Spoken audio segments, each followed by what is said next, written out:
1,00,000 మంది శివభక్తులతో కలిసి మహారుద్రాక్ష పూజలో పాల్గొనండి. వెంటనే కాల్ చేసి మీ పేరును నమోదు చేసుకోండి. నమస్తే రమగారు. నమస్తే జయ. రమగారు, ఏదైనా సిరీస్ స్టార్ట్ చేద్దామా? చిన్న సిరీస్ చెప్తాను. మనం బాగ్దాద్ కథలు చెప్తున్నాం కదా, అలాంటి దాంట్లో మాయావర్తకుడి కథ చెప్తాం. ఓకే. ఈ బాగ్దాద్ నగరంలో మారూఫ్ అని ఒక అబ్బాయి ఉండేవాడు. మారూఫ్ ఇతను ఏంటంటే పాత చెప్పులు రిపేర్ చేసేవాడు. కొంచెం తొందరగానే పెళ్ళయింది. ఏదో చెప్పులు రిపేర్ చేస్తే ఇక పావలా అర్థం వస్తుంది, ఏమిటో వచ్చి పడిపోతుంది. వ్యాపారం కాదు, పని. అంతే. పని చేసేవాడికి పని వచ్చితేనే డబ్బు వస్తుంది. ఎప్పుడైనా అంతే కదా, ఏ కాలమైనా అంతేను. సరే, ఏదో అట్ట పని చేసుకునేవాడు. పెళ్ళయింది ఇతనికి. అమ్మాయి పేరు ఫాతిమా.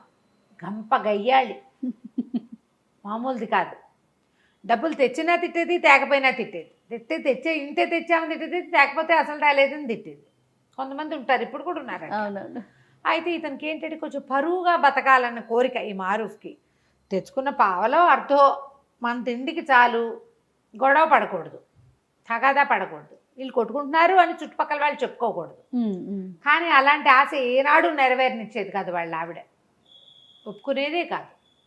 సరే, ఒకనాడు ఏమైంది, ఏదో పని చేసుకోవడానికి బయటకు వెళ్తుంటే రొట్టెలు అమ్ముతారు ఆ ఊళ్ళో, బన్నులు లాంటివి అనమాట. నువ్వు ఏం తెస్తావో ఏం తేవో నాకు తెలీదు, సాయంత్రం వచ్చేటప్పుడు బాగా తేనె పోయించి తీపి రొట్టె పట్టుకురా అని చెప్పింది. బన్నులో తేనె పోసిస్తారు. సరే అని వెళ్ళాడు. వాడి కర్మం ఏమిటో, పొద్దున్నుంచి సాయంత్రం వరకు రూపాయి 10 పావలా కూడా రాలేదు. రూపాయి అనకూడదు, 10 పైసలు కూడా రాలేదు. ఎవరి వాకిట్లోనూ కూర్చుంటే వాళ్ళు ఏదో కాస్త మధ్యాహ్నం ఓ చపాతీ ఏదో ఇచ్చారు, అది తినేసాడు. పెళ్ళామేమి కట్టివ్వల. సాయంత్రం దాకా అయ్యింది, ఏమీ లేదు. చపాతీ తిన్నాడు కాబట్టి ఆగింది ప్రాణం. ఏం చేయాలో తెలియలే. ఇంటికి వచ్చే దారిలో ఆ రొట్టెల దుకాణం కనపడింది. ఆ దుకాణాన్ని చూసేసరికి వీడి కళ్ళల్లో నీళ్ళు రావటం మొదలుపెట్టి, ఇప్పుడు ఇంటికి వెళ్తే అది ఏం గోల్ చేస్తుందో, చుట్టుపక్కల వాళ్ళ పెళ్ళానికి రొట్టె కూడా కొనిపెట్టలేడంటే ఎంత పరువు తక్కువ అని కాస్త బికమహం వేసుకుని ఆ చెట్టు దగ్గర నుంచుంటే కంట్లో నుంచి నీళ్ళు వస్తున్నాయి వాడికి దుఃఖంతో. పరువుగా బతుకుతామంటే ఒక్కరోజు పరువైన రోజు లేదే బతుకులో. ఇలా చింతిస్తుంటే ఆ దుకాణం యజమాని ఏదో గిన్నెతో నీళ్ళు తీసుకొచ్చి చెట్టు దగ్గర పోయటానికి వచ్చి చూశాడు. ఎరా మారూఫ్, ఏంట్రా సంగతి అన్నాడు. అన్నాక ఏమరా అలా ఏడుపు మూతి పెట్టుకున్నావు అనేసరికల్లా, ఏం చేయనన్నా, ఒక్క పావలా గిట్టుబాటు కాలేదు ఇవాళ. మధ్యాహ్నం ఆ ఫలానా వాళ్ళు ఎవరో ఒక చపాతీ పెట్టారు, తిన్నాను. మా ఆవిడ ఇంట్లో ఏం చేస్తుందో నాకు తెలీదు, బాగా తేనె పోయించి రొట్టెదే మంది, పావలా అయినా వస్తే నీకు ఇచ్చి తీసుకుందును, 10 పైసలు కూడా రాలేదన్నా ఈ పూట. ఇంటికి వెళ్ళాక అది ఏం గోల్ చేస్తుందో నేను భయంతో ఇక్కడే నుంచున్నాను అనేసరికల్లా అన్నాడు, వాళ్ళకంతే రేపు ఇద్దుగాని లేరా అన్నాడు దుకాణం యజమాని. దాదా రొట్టెలు ఉన్నాయి లేరా, నేను ఇస్తాగా నీకో రొట్టె అని లోపల తీసుకుపోయి ఇతనికి తీర్చడానికి ఏదో ఇంత నలకంత పెట్టి ఇంత రొట్టె తీశాడు బన్ను. అయితే ఏమైంది, తేనె అయిపోయింది దుకాణంలో. తేనె అయిపోయింది.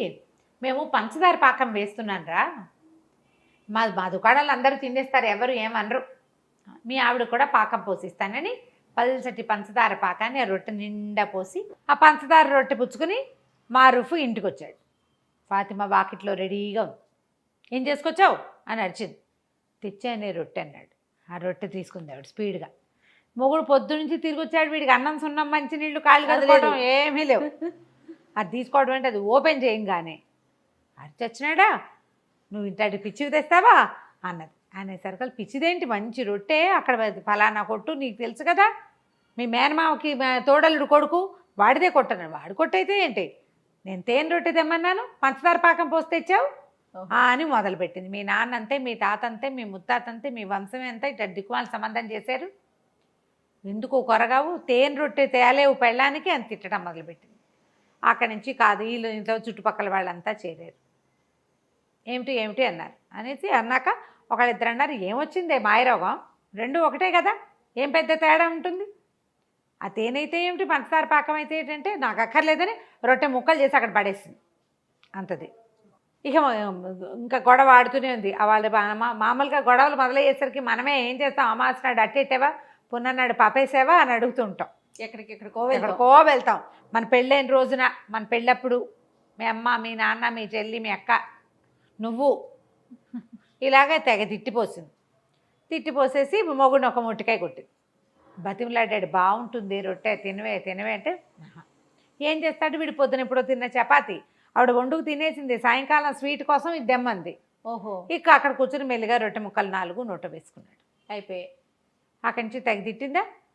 మొగుడు మళ్ళీ ఇంకో మొట్టికాయ కొట్టడానికి వచ్చింది. అతను ఒక తోపు తోసాడు. తోపు తోసేసరికి ఇంకేముంది మొగుడు నన్ను చంపేస్తున్నాడని కేకలు పెట్టింది. పెట్టేసరికి చుట్టుపక్కల వాళ్ళంతా మళ్ళీ చేరారు. ఆ అమ్మాయిని కేకలేశారు, వీడిని కేకలు. ఏం కొట్లాటాలు రా, ఇంత కొట్లాడుకుంటే ఎట్లా, ఈ పట్టు విడుపు లేదు మీకు అని కేకలేశారు. ఈ అమ్మాయి ఏం చేసింది, నేను సొంటి పట్టేసుకుంటా, ఆ పట్టేసుకుంటా, ఈ పట్టేసుకుంటా అని చెప్పింది. అసలు దానికి దెబ్బలే తగల్లా, తోసాడు అంతే. అదే 2 మొట్టికాయలు కొట్టింది. 2 మొట్టికాయలు చెప్పాం కదా. అక్కడి నుంచి ఏమైంది, తెల్లారేసరికల్లా పెళ్ళాం ఇంట్లో కనపడలేదు. ఏం చేస్తుందో అనుకున్నాడు. కొంచెం ఆవాడు ఆ పని ఈ పని చేసుకుని సామాన్లన్నీ సరి చేసుకుని మళ్ళీ చెప్పులు రిపేర్కి వెళ్ళాలి కదా. ఆ రిపేర్ సామాన్ల బ్యాగ్ సవరించుకుని వీడు బయటికి వెళ్ళిపోతుంటే 2 సైనికులు వచ్చారు. ఈ సైనికులు అన్నారు, పద కాజీ గారు నిన్ను పిలుస్తున్నారు, మీ ఆవిడ నీ మీద రిపోర్టు తెచ్చిందన్నారు. వీళ్ళిద్దరూ ప్రభుత్వాధికారులు, ప్రభుత్వపు సైనికులు. వీళ్ళు మోసపోయారు అక్కడికి. కాజీ గారి దగ్గరికి వెళ్ళేసరికల్లా వాడు, ఎరా పాపిష్టివాడా, దేవుడిచ్చిన పెళ్ళాన్ని జాగ్రత్తగా చూసుకోవడం రాదు, దీన్ని చేయి విరకొట్టి పళ్ళరాలు కొడతావా అన్నాడు. వీడు నిర్ఘాంతపోయాడు. నేను చేయి విరకొట్టడం ఏమిటండి, నేనేమీ చేయలేదు అమ్మాయిని, నేను అసలు కొట్టలేదు, అదే నన్ను కొట్టింది, నేను తోసాను అంతే, వెనక్కి గోడకి జారబడింది, నేను ఒక్క దెబ్బ కూడా కొట్టలేదండి, నేను నిన్న జరిగిన కథ అంతా చెప్పాడు. ఆ అమ్మాయి చేతికి ఒక కట్టు కట్టుకుని ఇట్లా పెట్టుకునింది, మూతికి ఇక్కడ ఏదో ఎర్రగా ఉంది, రక్తం నేతులు వచ్చేలాగా కొట్టాడు. వీడు అంతు తేల్చమని కాజీ దగ్గరికి వచ్చింది. అక్కడి నుంచి ఆయన 4-5 ప్రశ్నలు వేశాడు. వీడన్నాడు, ఫలానా రోడ్డు మీద ఫలానా కొట్టువాడు ఉంటాడు, మా వాకిలు ఎదురుగుండానే ఉంటాడు, కావాలంటే వాడిని కేకేయమంటే వాడు ఆధారనే పోతున్నాడు. సైనికులు బయటకు చూసరికి ఏమండి మీరు చెప్పిన వాడు వస్తున్నాడండి అనేసరికి సుల్తానో వాడి ఏదో పేరు ఆ వాడిని పిలిచారు లోపలికి. పిలిస్తే వీళ్ళేం కొట్టుకోలేదండి, తేనె రెట్టు కోసం గోల్ చేసింది అమ్మాయి, అదే వీడిని కొట్టింది అనేసరికల్లా అక్కడి నుంచి కేకలేసాడు అమ్మాయిని కాజీ. ఏమిటమ్మా, పెళ్ళిని నిలబెట్టుకోవాలి, ఇట్లా చేయకూడదు, నీకు మొగుడు సరిగ్గా సంపాదించట్లేదని కోపం ఉందనుకో, దానికి ఇదే మార్గం, ఇట కాదు, కొట్లాడుకోకండి, పొండి అని పంపించేసాడు. ఆ అమ్మాయి కాస్త వెళ్ళిపోయింది ఫాతిమా. ఈ మారుఫ్ బయటికి వెళ్ళంగానే ఆ సైనికులు ఇద్దరు ఇతని వెనకాల, నీకు బందోబస్తుకు వచ్చాం కదా, మాకేమైనా ఇవ్వమంటారు. పోలీస్ స్టేషన్లలో జరిగే కథ అప్పుడు ఉండేది పాపం. మరి నీకోసం మా సర్వీస్ ఇచ్చాం కదా అనేసరికల్లా ఇంకేం చేస్తారు. వీడు ఏమైంది అటు ఇటు చూశాడు. అతను పొద్దున పూట వచ్చేటప్పుడు ఏవో సామాన్లు అవి పట్టుకొచ్చుకున్నాడు కదా, ఆ సామాన్లలో ఒక పావలా బెళ్ళదు. ఆ పావలా చేతిలో పెట్టాడు. అన్నాడు, నన్ను వదిలేయండి, నా దగ్గర ఇంకేమీ లేదన్నాడు. తన ఇంటి వైపుకి నడిచి వెళ్ళాడు. ఈ లోపల ఎవరో చెప్పులు రిపేర్ అనేసరికల్లా అటువైపు వెళ్ళేసరికి మళ్ళీ 2 సైనికులు వచ్చారు. ఇంకో కాజీ గారి దగ్గరికి వెళ్ళింది అమ్మాయి. ఇంకో కాజీ దగ్గరికి వెళ్ళేసరికల్లా మళ్ళీ ఒక కాజీ గారి దగ్గర ఆయన పత్రం ఇచ్చాడండి అన్నా కూడా సైనికులు ఒప్పుకోవాలి. అట్లా కాదు, నువ్వు కాజీ గారి దగ్గరికి వచ్చి చెప్పు. ఈ అమ్మాయి చేసి తూర్పు వైపు కాజీ దగ్గరికి ముందు వెళ్ళింది, పడమటి వైపు కాజీ దగ్గరికి మధ్య. వీడిని ఎలాగైనా జైల్లో పెట్టాలి, మొగుడిని తన్నించాలి. కొంతమంది అలా ఉంటారు, తనకేం ఉపయోగపట్టలేదు కాబట్టి వాడిని చావగొట్టాలి, వాడి బుద్ధి రావాలి, వాడిని జైల్లో పడేయాలి. అప్పుడు కానీ వాడికి వాళ్ళ వాడిని కన్నా అమ్మా నాన్నకి బుద్ధి రాదు, పిచ్చి ధోరణి ఉంటుంది. అవునవును. అక్కడికి వెళ్ళేసరికల్లా ఆ కాజీ గారు అన్నాడు, అదేమిటి ఏం జరిగిందంటే, అయ్యా ఇట్లా కాదండి, ఏమీ జరగలేదు, మా అమ్మాయి ఆవిడ జూటా ఇల్జాములు తీసుకొస్తుంది అంతే, ఇది అబద్ధము. పొద్దుటి కాజీ గారు ఇచ్చిన కాగితం ఇదిగోండని కాగితం చూపించాడు. ఆ కాగితం చూసేసరికల్లా ఆ అమ్మాయి కేకలేశాడు ఆయన. ఆ అమ్మాయి అక్కడి నుంచి కూడా వెళ్ళిపోయింది. ఈ సైనికులు మళ్ళీ 2 సైనికులు ఉన్నారు కదా, మాకేదైనా ఇవ్వమన్నారు. ఏమి ఇస్తాడు, తన దగ్గర చెప్పులు పని చేసే సామాన్లు తప్పిస్తే ఏమీ లేవు. సరే అక్కడ ఏదో ఇనుప సామాన్లు కొట్టుంటే ఈ చెప్పులు బాగు చేసే 2 వస్తువులు అక్కడ అమ్మేసి తాకట్టు పెడితే ఏం రాదు. అవి వచ్చిన పావలా చెరుకో పావలా ఇచ్చాడు. చిచ్చి అనుకున్నాడు, నా బతుకు దిక్కుమాలి బతుకు, ఇక నేను ఇంటికి వెళ్ళాం అని చెప్పేసి అలా నడుచుకుంటూ వెళ్ళిపోయాడు. నడవగా ఎక్కడో నీరసం వచ్చాక ఓ చోట కూలబడ్డాడు. అక్కడ ఒక పురాతన పాడుబడిపోయిన ఇల్లు ఒకటి. ఆ ఇంటి దగ్గర కూర్చున్నాడు. అక్కడి నుంచి వాడికి తన జీవితం ఆలోచించుకుంటుంటే ఎంత దుఃఖం వచ్చిందో. నన్ను పొద్దున్న సైనికులు తీసుకెళ్లారు, చుట్టుపక్కల అందరూ చూసారా, ఏం పరువు ఉంది నాకు. కాజీ ఇంట్లోకి వెళ్తాం, ఆ కాజీ ఇంటి చుట్టుపక్కల వాళ్ళంతా చూసారా, అక్కడ కూడా నేను కాజీగా ఇల్లు పుచ్చుకు తిరుగుతానంటే ఏదో వ్యాజ్యానికి వచ్చాననే కదా చెప్పుకుంటారు. 2 చోట్ల పరుగు పోయింది తెల్లవారి పొద్దున్నే. పోనీ అక్కడి నుంచి యువతలకు వచ్చి ఎక్కడో పని చేసుకుంటుంటే మళ్ళీ అక్కడికి 2 సైనికులు వచ్చారు. మళ్ళీ ఈసారి తూర్పు కాజీ అయ్యాక పడమటి కాజీ దగ్గరికి వెళ్ళా. పని చేసుకునే చోట పరువు పోయింది, కాజీ గారింటి దగ్గర పరువు పోయింది. పరువుగా బతకడానికి అవకాశం ఇవ్వట్లేదే ప్రభువు మనకి, అలా అవకాశం ఇవ్వట్లేదని పెద్ద పెట్టున ఏడవటం మొదలుపెట్టాడు. ఏడుస్తుండే సరకాల ఒక భారీ కాయంతో ఉన్న ఒకడు వచ్చాడు. ఎవరినైనా ఎందుకు నాయనా ఏడుస్తున్నావు అంటే, నేనేం చెప్పను, నువ్వెవరు అన్నాడు. నేను ఎప్పుడో 300 ఏళ్ల క్రితం చచ్చిపోయా. ఈ ఇల్లు నాది. అప్పుడు 300 ఏళ్ల క్రితం ఆ ఇంటి మీద ఆశ చావక నేను ఇక్కడే బతుకుతున్నా. ఇల్లు పాడుపడిపోయింది క్రమంగా. నేను ఇక్కడే ఉంటా. ఎవ్వరూ ఇక్కడికి వచ్చి ఏడ్చినవాడు, అడిగినవాడు, పెట్టినవాడు లేడు.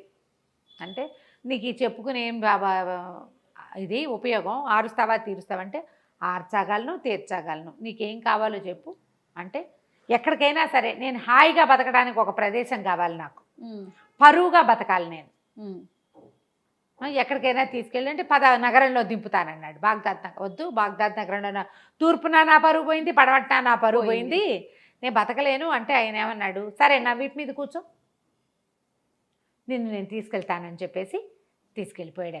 ఎక్కడికో తీసుకెళ్ళి ఒక ఊళ్ళో వదిలిపెట్టాడు.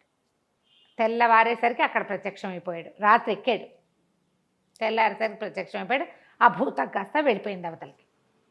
వీడు ఆ నగరంలో చూస్తే వాళ్ళు ఎవ్వరూ మనలాంటి బట్టల వాళ్ళు కాదు, మనలాంటి వ్యవహారం కాదు, అదేదో వేరే ప్లేసు. సరే వీడు నడవటం మొదలుపెట్టాడు. వారా వీరా అందరూ అడుగుతున్నారు, ఏ ఊరు, నువ్వేం వ్యాపారం చేస్తావు, నీకేమొచ్చు, నీకేం చేస్తావు, అది ఇది, మీదే ఊరు అంటే ఇతను ఏం చెప్పాడు, బాగ్దాద్ అని చెప్పాడు. బాగ్దాద్ నుంచి ఎప్పుడు బయలుదేరావు అని అడిగారు. అడిగితే నిన్న రాత్రే అన్నాడు. అనగానే పక్క నవ్వారు. ఏమిటి బాగ్దాద్ ఇక్కడికి ఎంత దూరమో తెలుసా, బళ్ళ మీద వచ్చినా 1 ఏడాది పడుతుంది. ఇక్కడి నుంచి వ్యాపారానికి వెళ్ళే వాళ్ళు ఉంటారు, సంవత్సరం పడుతుంది అక్కడికి వెళ్ళటానికి. రాత్రికి రాత్రే ఎలా వస్తావు, మతిగాని పోయిందా నీకు, పిచ్చివాడని అందరు నవ్వుతున్నారు. అయితే ఆ సమయంలో ఒక ఆయన అక్కడికి వచ్చాడు, ఒక వ్యాపారస్తుడు.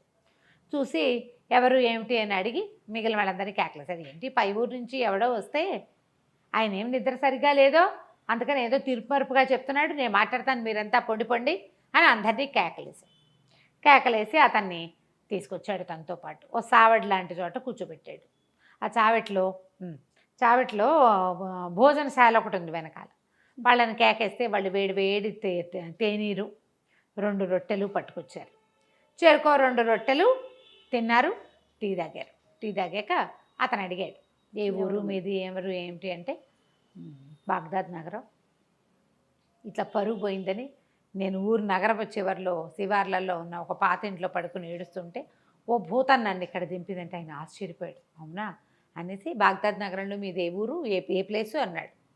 ఎర్రవీధి అంటారు దాన్ని, లాల్ బజార్ అనమాట. ఎర్రవీధి అండి అంటే ఆ ఎర్రవీధిలో ఎన్నో ఇల్లు మీద అన్నాడు, ఫలానా ఇల్లు అన్నాడు. అక్కడక అత్తర్ సాహిబ్ ఒక ఆయన ఉండాలి కదా, అత్తర్ల వ్యాపారం చేసేవాడు ఆయన ఉన్నాడు అన్నాడు. ఉన్నాడు. ఎంతమంది పిల్లలు, ఆయనకు 3 కొడుకులు, ఏం చేస్తున్నారు అన్నాడు.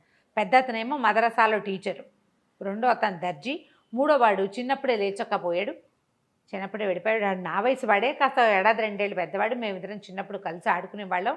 వాళ్ళ ఇంట్లో నుంచి అత్తర్ సీసాలు తెచ్చి ఇచ్చేవాడు మా ఇంటికి. మా ఇంట్లో వాడిచ్చిన అత్తర్ సీసా ఇంకా నా దగ్గర ఉంది. వాడు చాలా మంచివాడు, నా చిన్నప్పటి స్నేహితుడు. అంటే వాడు బాగా నడిచాడు ఆ వ్యాపారస్తుడు. నేనేరా నాయన ఆలీ వాడి పేరు, నేనే ఆలీని. నేను చాలా కష్టాలు పడ్డాను. మా చిన్నప్పుడు వాళ్ళ నాన్న కొడితే ఇంట్లో నుంచి లేచక్కపోయాడు.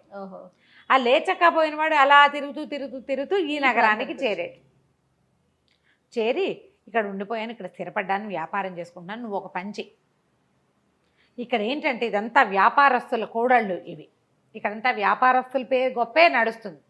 నేను నీకు ఒక కంచరగాడిదని ఇస్తా, డబ్బులు ఇస్తా, వ్యాపారస్తుడు అన్న సినిమా ఇవ్వాలి వీళ్ళకి. నువ్వు ఎవ్వరేది అడిగినా సరే మా దగ్గర ఉన్నాయి, బిడార్లో వస్తుందని చెప్పు, దానం చేయి ప్రతి వాళ్ళకి, సరేనా అన్నాడు. సరే అన్నాడు. వీడు చక్కగా ఆ పంచలో పడుకుని నిద్రపోతే తెల్లవారేసరికల్లా ఆ ఆలీ ఏం చేశాడు, ఓ 1000 దినారాలు ఒక కంచరగాడిదని పంపించాడు. ఇతను ఏం చేశాడు, డబ్బులతోటి చక్కగా అక్కడ బజార్లో బట్టలు కొనుక్కొని చక్కటి బట్టలు వేసుకుని, కుర్రాడు కదా ఇతను, బాగున్నాడు, స్ట్రాంగ్గా ఉన్నాడు. అక్కడి నుంచి 1000 దినారాల సంచులు వేసుకుని కంచరగాడి దెక్కి వ్యాపారస్తుల కూడళ్లలోకి వచ్చాడు. చక్కగా దగదగాయమానంగా మంచి బట్టలు వేసుకుని ఉన్నవాడిని చూసేసరికల్లా ఎవరు అక్కడ ఏంటంటే ఇలా కొత్తగా పై ఊళ్ళ నుంచి వచ్చిన వాళ్ళ వేషం తెలిసిపోతుంది, మొహము భాష కూడా. మీ దగ్గర ఏమున్నాయి వస్తువులు అని, వస్తువులు కొనుక్కోవటం కోసం అనమాట. మీ దగ్గర ఏమున్నాయి, అవి ఉన్నాయా, ఇవి ఉన్నాయా, మీకు పట్టు వస్త్రాలు ఉన్నాయా, మీ దగ్గర సుగంధ ద్రవ్యాలు ఉన్నాయా, అక్కడి నుంచి ఏమో ఇవి ఉంటాయి కదా మన మిరియాలు, అవి స్పైసెస్ అవి ఉన్నాయా, ఇవి ఉన్నాయి. ఓహో బేళ్ళు ఉన్నాయి, కొల్లలు ఉన్నాయి, నా దగ్గర అవి ఉన్నాయి, నా దగ్గర ఇవి ఉన్నాయని చెప్పాడు. వాళ్ళు ఏది అడిగితే అది ఉందంటాడు. అక్కడి నుంచి ఒక ముష్టివాడు ఎవడో వస్తే ఇట్లా బ్యాగులో చేయి పెట్టి ఒక గుప్పెడు డబ్బులు తీసి ఇచ్చాడు. వీళ్ళు ఆశ్చర్యపోయి పెడుతుంపదేగా భలే ఇస్తున్నాడే అని ఆశ్చర్యపోయారు. అక్కడి నుంచి మసీదు వేళ అయింది. మధ్యాహ్నం ప్రార్థన సమయం అవుతుంది కదా. ప్రార్థనా సమయంలో ఏం చేశారు, అందరూ ప్రార్థనకు రండి హుజూర్ మీరు కూడా అని ఈయన కూడా తీసుకుపోయారు. లోపలికి వెళ్ళి ప్రార్థన చేసిన తర్వాత ఈ సంచిలో చేయి పెడతాడు, ఓ గుప్పెడిటు ఓ గుప్పెడిటు ఓ గుప్పెడిటు ఓ గుప్పెడిటు చొప్పున దానం చేసేస్తున్నాడు. ఆశ్చర్యపోయారు. సరే భోజనశాలకు తీసుకుపోయారు.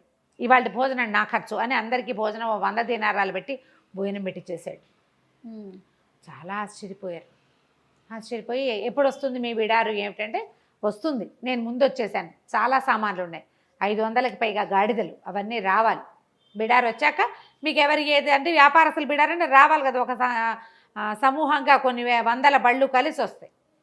నేను తొందరగా వచ్చేసా, అవన్నీ ఏర్పరిచి నేను వచ్చేసాను అన్నాడు. అక్కడి నుంచి దానం అన్నా, ఇక్కడ చాలామంది ఉన్నారు బిచ్చగలు. ఈ లోపల ఒక ముసలి బిచ్చగత్తకి దానం చేస్తే ఆ బిచ్చగత్త పోయి ఎవరికో చెప్పింది. ఓ 25 మంది వచ్చారు. వాళ్ళందరినీ చూసారు కదా, అయ్యయ్యో సమయానికి డబ్బులు లేవే, నేను బిడార్లో ఉండిపోయిందంట, నేను 1000-1200 తెచ్చాను అంతే అనగానే వ్యాపారస్తులను దాందేముందండి, మీకు కావాలంటే అప్పు పెడతాం మేము అని చెప్పేసి తలా ఒక 1000 దీనారాలు అప్పిచ్చారు. ఓహో, ఈయనకి బిడార్ వస్తుంది కదా, ఆ బిడార్లో సరుకు వచ్చినప్పుడు తీసుకుంటాము. ఇక అక్కడి నుంచి దానాలు దానాలు దానాలు చేసేయటం మొదలుపెట్టాడు విపరీతంగా. ఎవరేవిస్తే డబ్బు ఇచ్చారంటే ఎవరో ఒకళ్ళకి ముష్టి వాళ్ళకి ఇచ్చేస్తాడు. ప్రజలు వీళ్ళంతా ఆశ్చర్యపోతున్నారు. క్రమంగా రోజులు గడిచే కొద్దికి ఆ బిడార్ వచ్చే జాడలేదు, వీడికేమో అప్పు పెరిగిపోతుంది. డబ్బులు అయిపోయినా ఇవ్వండి అంటాడు. వాడికి పరువుగా ఉండాలి, వాడి కోరిక అది. పరువు అంటే దాన ధర్మాలు అలాంటివి చేస్తూ ఉండాలి, బాగా ఎంత గొప్ప అనుకోవాలి, తన సొమ్ము కాదు మళ్ళీ. అలాగే చేశాడు.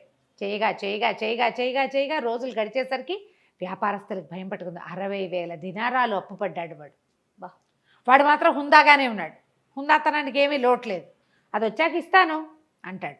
అయితే అందరూ అలీకి చెప్పారు, నువ్వు నీ పరిచయస్తుడని చెప్పావు, నీ పరిచయస్తుడన్నావు, మరి ఇతనేమో ఇట్లా అప్పులు పెట్టేసేసాడు అనేసరికల్ అతను పరిగెత్తుకుంటూ వచ్చాడు. అలీ, ఊరి నీ దానాలు మండ, నీ గొప్ప పాడుగాను ఇట్లా చేసావేమిట్రా నాయనా, ఈ అప్పంతా ఎట్లా తీరుస్తావు, ఇంత అప్పు ఎట్లా కుదురుతుంది, ఇది చాలా పొరపాటు, ఏదో ఒకటి చేసి తప్పించుకో ఇక్కడి నుంచి. ఇప్పుడు అలీ చెప్పలేడు, ఎందుకంటే ఇతను చాలా గొప్పవాడని, తను చాలా అద్భుతమైన వ్యక్తి అని మొదట్లో వాళ్ళందరికీ చెప్పాడు ఇతను. అతని భరోసా మీద వీళ్ళు అప్పిచ్చారు. ఇప్పుడు భరోసా పోయింది, వీడి గొప్పతనం అవుతుందో లేదో తెలీదు. దాంతో చాలా భయం పట్టుకుంది వీడికి. అలీకి చెప్తే సరే ఇతనేమన్నాడు, ఏం పర్వాలేదు, ఏదైతే అదవుతుందో చూసుకుందామన్నాడు. ఏం చేశాడో చూద్దాం మనం మళ్ళీ. ఓకే, కానీ వాడి ధైర్యానికి చూడండి. కొంతమంది ఉంటారు కదా రమ్మగారు, అసలు ఆలోచించారు. అదే మరి. రైట్, నెక్స్ట్ ఎపిసోడ్ చూద్దాం మరి. అలాగే, నమస్తే అండి. నమస్తే జయ. నమస్తే రమ్మగారు. నమస్తే జయ. రమ్మగారు, మనం మాయావర్తకుడు ఈ సిరీస్ చెప్పుకుంటున్నాం కదా, నెక్స్ట్ భాగంలోకి వెళ్దామా? 2వ భాగం. మారూఫ్ బోళ్ళని అప్పులు చేసేసుకున్నాడు, 60,000 దినారాలు అప్పుపడ్డాడు. ఈ 60,000 దినారాలు అప్పుపడినటువంటి ఈ మాయావర్తకుడు సంగతి ఆ ప్రాంతపు నవాబు గారికి తెలిసింది. ఆయన ఆశ్చర్యపోయాడు, అంత డబ్బు ఉందా, అంత పెద్ద బిడారుందా, వాడిని నమ్మి ఇచ్చారంటే ఉండే ఉంటుంది అని. ఆయనకి ఏంటంటే ఈ సుల్తాన్కి కొంచెం పిసినారు వాడు. ఆయన డబ్బు ఖర్చు పెట్టడం పెద్దగా ఇష్టం ఉండదు. కూతురికి పెళ్లి చేయలే ఆయన, ఎవరికైనా ఏమైనా ఇచ్చి పెళ్లి చేయకుండా ఎవరి దగ్గర నుంచి ఏమైనా పుచ్చుకుని చేద్దామంటూ అనుకుంటున్నాడు. ఓహో, అలాంటి ధోరణి ఉన్నవాడు. అయితే ఆయన తన వజీర్ని అడిగాడు, వాడెవడో అంత బ్రహ్మాండ నాయకుడు ఒకడు ఊళ్ళోకి వస్తే వాడిని మనకు పరిచయం చేయొద్దు, వాడి దగ్గర చాలా సంపద ఉంటే మన పిల్లని ఇచ్చి పెళ్లి చేద్దాం అన్నాడు. అనగానే వజీర్ నిర్ఘాంతపోయాడు. అదేమిటి, అప్పు పెడుతున్న వాడికి, అప్పులు పుట్టించుకుంటున్న వాడికి ఇచ్చే పెళ్లి చేస్తారు పిల్లని, చూద్దాం అనుకున్నాడు. అన్నీ వాకప్ చేశాడు. మరి పెళ్లి సంబంధం అంటే వాకప్ చేసుకోవద్దు. వాకప్ చేసిన తర్వాత ఏమన్నాడు, వాడి బిడారు దరిదాపుల్లో లేదు, వాడిని గుర్తుపట్టిన వాడు ఆ అలీ అన్నవాడు. మొదట వీళ్ళ నాన్న ఫలానాది, వీళ్ళు చాలా గొప్పవాళ్ళు అని చెప్పాడు. వాడికి కూడా వీడు బాకీ పడ్డాడు. ఆ అలీకి కూడా బాకీ పడ్డాడు. ఊళ్ళో వర్తకులందరూ ఎలాగో వీడి దగ్గర నుంచి సరుకుల్లో సామాన్లో తీసుకోవచ్చు అన్న ఉద్దేశంతో అప్పులు పెట్టారు. 60,000 దినారాల అప్పు ఉంది. అంత అప్పుల్లో ఉన్నవాడికి పిల్లనెట్టా ఇస్తామండి, అట్ట పనికిరాదన్నాడు. ఎట్లా ఇస్తాం? అవును కదా. అనగానే రాజు కొళ్ళు వండిపోయింది ఆ సుల్తాన్కి. ఊరి దుర్మార్గుడా, ఇదివరకు ఎప్పుడో మా పిల్లని అడిగావు నువ్వు పెళ్ళికి, వజీర్కి ఏమి ఇస్తామని నేను వద్దన్నాను, నువ్వు ఊరుకుని ఇంకో పెళ్లి చేసుకున్నావు. కానీ అది మనసులో పెట్టుకుని మా అమ్మాయికి గొప్ప వర్తకుణ్ణి ఇచ్చి పెళ్లి చేసే అవకాశాన్ని నువ్వు చెడగొడుతున్నావు, వెళ్ళిపోవు నా కళ్ళ ముందు నుంచి అన్నాడు. అనగానే వజీర్ నాలుగు ఖర్చుకుని మీ ఇష్టం అండి, మాట్లాడి పెట్టమంటే మాట్లాడతా. సరే అక్కడి నుంచి వజీర్ ఇంకేం చేస్తాడు, వజీర్ ఉద్యోగం ఊడిపోయేలాగా ఉంది. అంతేగా. విడిపోయి మారూఫ్ దగ్గరికి వెళ్ళాడు వజీర్. వెళ్ళి రండి రాజుగారి మన సుల్తాన్ని కలుద్దురు కానీ అని చెప్పేసి సుల్తాన్ దగ్గరికి కల్పించాడు. కల్పించిన తర్వాత సుల్తాన్ గారికి ఒక అమ్మాయి ఉంది, మరి కొంచెం అటు ఇటుగా మీకు దగ్గర వయసు అమ్మాయి, వివాహం చేసుకుంటారా అన్నాడు. అమ్మ అంటే ఆవిడకో 25 ఏళ్ళు పైన ఉన్నాయి, ఎప్పుడో చేయాలి పెళ్ళి, ఈయన డబ్బున్న పెళ్లి కొడుకు కోసం చూస్తున్నాడు. ఇతను అన్నాడు పెళ్ళి ఎక్కడ చేసుకుంటానండి, నేను పెళ్ళికి వెళ్ళి ఇప్పుడు చేసుకోలేను, నా బిడారు వచ్చాకే ఏమైనాను, పెళ్ళంటే మాట్లాడండి, ఎంత దానం ధర్మం చేసుకోవాలి, జీవితకాలం ఉండవలసింది, మంచి కొడుకులు పుట్టద్దు నాకు, పుట్టాలంటే ఏం చేయాలి, దాన ధర్మాలు చేయాలి, పెళ్లికి సహాయం చేసిన వాళ్ళందరికీ బట్టలు పెట్టాలి, పాతలు పెట్టాలి, బోడని చూడాలి, తిళ్ళు తిప్పలు, ఇల్లు వాకిళ్ళు ఎన్ని ఏర్పరచాలి, మళ్ళీ నేను పెళ్లి కూతురికి నేను పెట్టుకోవాల్సిన కట్నం ఎలాగో ఉంది, వజ్రాలు వైఢూర్యాలు నా దగ్గర మరకత మణులు ఉన్నాయి, అవన్నీ పెట్టుకోవద్దు, ఏమీ లేకుండా ఎట్లా చేస్తే నాకు అసలు పుట్టేటప్పు ఉంది, బిడారు వచ్చాకండి అన్నాడు. రాజుగారికి ఏమనిపించింది, ఈ మాటలన్నీ వినేసరికి ఎక్కిపోయారు వీళ్ళు, అయ్యి బాబోయ్ వీడి దగ్గర చాలా ఉందని. వజీర్కి వీడు ఏదో ఒక నాటకం ఆడుతున్నాడేమో అని అనుమానం వచ్చింది, అనుమానంగా ఉంది. రాజుకు అనుమానం రాల. వాడు పద్మరాగాలు, మరకతాలు, పచ్చలు, వైఢూర్యాలు, కెంపులు అంటున్నాడు. అంటే అవన్నీ పేర్లు మామూలు వాళ్ళకి ఎలా తెలుస్తాయి, వాటితో ఆడుకునే వాడికి అర్థమవుతాయి. ఇంత బిడారు వచ్చాక ఊళ్ళో వ్యాపారస్తులు ఎవరైనా ఎగరేసిపోతారేమో వీణి, ఆ మరకతాలు పచ్చలు అన్నీ మనకే కదా. ఆయన ఎట్లా ఆలోచించాడంటే రేపు నాటికి వీడు వేరే దేశస్థుడు, మా దేశం మేము పోతామంటే మన పిల్ల మన దగ్గరే ఉంటుంది, దానికి ఇచ్చిన పచ్చలు మరకతాలు మాణిక్యాలు మన దగ్గరే ఉంటాయి, అంతే, వాడు లేచకపోయినా పర్వాలేదు. ఇట్లా ఆలోచించి ఏమైనా సరే పెళ్లి కుదర్చాల్సిందే, దానాలు ధర్మాలకి ఏముంది చేసుకోమను, మనం ఇద్దాం. ఆయన పెళ్లి కుమారుడు చేసుకోదలుచుకున్న దాన ధర్మాలకి వేటికి అడ్డం లేకుండా పోసేయండి, డబ్బులు మనతో ఉన్న బొక్కసం అంతా ఆయనకి ఇచ్చేసేయండి, ఆయన పిల్లకి ఏం పెట్టుకోదలుచుకున్నాడో అవన్నీ పెట్టుకోమనండి అంటే డబ్బులుగా వస్తువులు ప్రత్యేకాలని చెప్తున్నాడు చూడు, బిడారు వచ్చాకే పెడతాడు, అమ్మాయికి చెప్తాం ఆ మాట. అక్కడ ఏంటంటే స్త్రీధనం ఇచ్చి పెళ్లి చేసుకునే విధానము ఈ జాతుల్లో బహుశా ఉన్నది, ఆ కథలో కనపడుతుంది. స్త్రీధనం ఇవ్వాలంటే అమ్మాయికి ఒక 25,000 దినారాలు, అమ్మాయి ఒక బొక్కసం ఉంటుంది ప్రత్యేకంగా, వాళ్ళకి బొక్కసం అంటే ధనాగారం అనమాట, ఓ బాక్సులో పోసి ఇస్తారు. అది ఆ అమ్మాయికి రేపొద్దున సేఫ్టీ, వీడు వదిలేసి వెళ్ళిపోయినా ఏదైనా అయినా ఆ డబ్బు ఆ అమ్మాయిది. దానికి ఉర్దూలో ఒక ఖచ్చితమైన పేరుంది, ఇప్పుడు సడన్ నిన్న గుర్తుంది, వాళ్ళ జ్ఞాపకం రావట్లేదు. ఇప్పుడు పెళ్లిళ్లలో కూడా ఉందిట, అమ్మాయికి ఇవ్వటం ప్రత్యేకంగా ఉన్నది. కొన్ని కుటుంబాల్లో ఖచ్చితంగా అమ్మాయికి స్త్రీధనం పుట్టింటి వాళ్ళు కాదు, కాబోయే భర్తే ఇంత ఇస్తాము అని చెప్తారు, అదే ఆ అమ్మాయిదే. బాగుంది, ఆచారం అయితే చాలా బాగుంది కదా. అయితే ఏమైంది, ఒప్పుకున్నారు. ఒప్పుకున్నాక ఇక మన మారూఫ్కి పెళ్లి కుమారుడు అయ్యాడమ్మా, మామూలుగా కాదు, బ్రహ్మాండంగా పెళ్లి కుమారుడయ్యి పందిళ్ళు వేసిన వాడి దగ్గర నుంచి వడ్డిచ్చిన వాడి వరకు, వజీర్ నుంచి హెల్పర్ కుర్రవాడి వరకు అందరికి వస్త్ర సముదాయం బహుకరించాడు. పెళ్లి కుమార్తెకి 50,000 దినారాలు చదివించాడు, 5 రోజులు విందు చేయించాడు, అన్ని మంగారు డబ్బులతోటి, మామగారివే డబ్బు, మనకి లేవు కదా, లేవు. సరే పెళ్ళైపోయింది. పెళ్ళైపోయాక అంతా హడావిడంతా సర్దుమణిగింది. సరే అమ్మాయిని అబ్బాయిని కలిపారు. మారూఫ్ ఆల్రెడీ మ్యారీడ్ కదా, ఇంతకుముందే పెళ్ళైన వాడు, చక్కగా రాజకుమార్తె కొంచెం వయసు ఉన్న అమ్మాయి, చిన్న అమ్మాయి కాదు, చాలా కులాసాగా ఉన్నారు. కాకపోతే మారూఫ్ ఏం చేశాడంటే తొలి రోజు రాత్రే భార్యకి మొత్తం విషయం చెప్పేశాడు. ఆమె పక్క నవ్వింది. మా నాన్నకి ఈ శాస్త్రి కావాల్సిందే అంది. ఇలాంటి మోసం భలే ఉంది, మోసం ఇంత మాయా అని. పోన్లేండి మా నాన్న అడిగేదాకా మాట్లాడుకొని మనం కులసాగా ఉందా ఉంది. హాయిగా మొగుడు పెళ్ళాం ఎదురు చిలకా గోరింకాలే రాజుగారి ఇంట్లో ఉన్నారు. రోజులు గడుస్తున్నాయి, బిడారు పత్తా లేదు. రాజుగారికి టెన్షన్ పడుకు వెళ్ళింది, వీళ్ళ బొకసంతా ఖాళీ అయిపోయింది. అక్కడి నుంచి రోజువారీ అల్లుడు గారికి అలవాటైన అవి ఉన్నాయి కదా దాన ధర్మాలు, మసీదుకి వెళ్తే దానం చేయాలి, ప్రార్థనకి వెళ్తే చెయ్యాలి, చాపేసిన వాడికి ఇవ్వాలి, టోపీ పెట్టిన వాడికి ఇవ్వాలి, ఇచ్చేస్తున్నాడు. రాజుగారి బొక్కసం అంతా ఖాళీ అయిపోయింది. అవి లేవు, ఇవి రావు. ఇక వజీర్ని పీడించడం మొదలుపెట్టాడు. వజీర్ కాస్త, మహాప్రభు మీరు అడక్కండి, వీడు దొంగ గ్యారంటీగా. మా వర్తకుడు అంటే వర్తకుడు కదా, వీడు మాయావర్తకుడు, వీడు మాయవాడు, వీడిని నమ్మడానికి వీల్లేదు. మీ అమ్మాయి వాడితో కాపురం చేస్తుంది, ఆ అమ్మాయితోటి అడిగించండి అనేసరికల్లా సుల్తాన్ గారు పరిగెత్తుకుంటూ కూతురు దగ్గరికి వచ్చి, అమ్మాయి ఇగో ఇట్లా ఉంది పరిస్థితి, మీ ఆయన అడుగు బిడారు ఎప్పటికి వస్తుందో అంటే, ఆ రోజు రాత్రి భర్తకు చెప్పింది, నా మాట వినండి, మరి నీకు నా దగ్గర ఒక 50,000 ఉన్నాయి, మీరు ఇచ్చింది కాదు, నా దగ్గర ఉన్నాయి.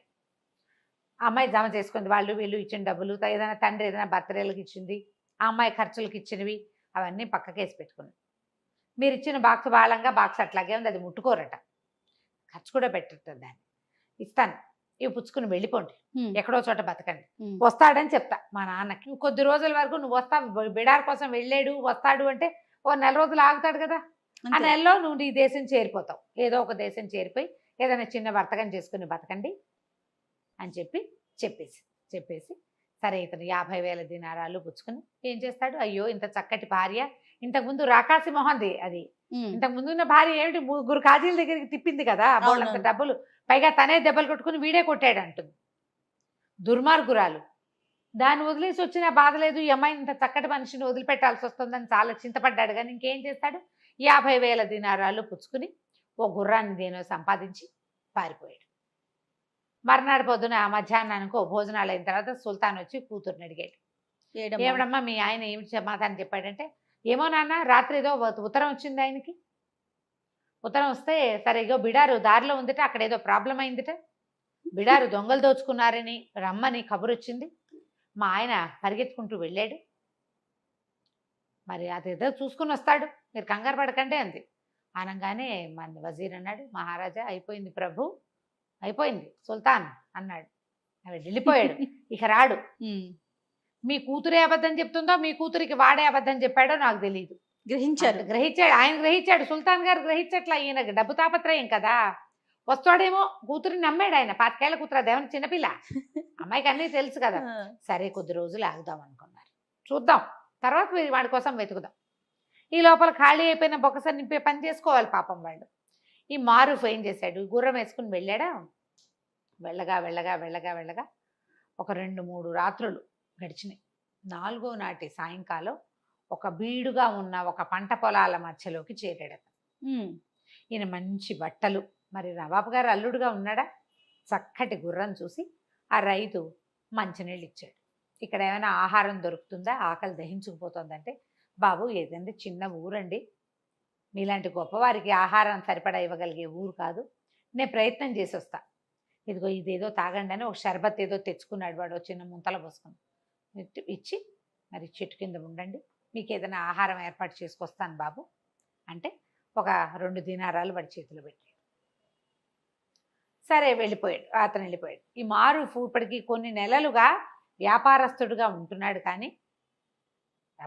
ఉంటున్నాడు, సహజంగా కష్టజీవి కదా వాడు. ఏమైంది, ఒక అరక దున్నుతున్నాడు, ఆ రైతు పొలం దున్నుతున్నాడు, 2 ఎడ్లు కట్టి నాగలు కట్టుంది. పాపం వీడెవడో మనిషి కనపడేసరికల్లా నీ తిండి ఏర్పాటు చేస్తానని వెళ్ళాడు.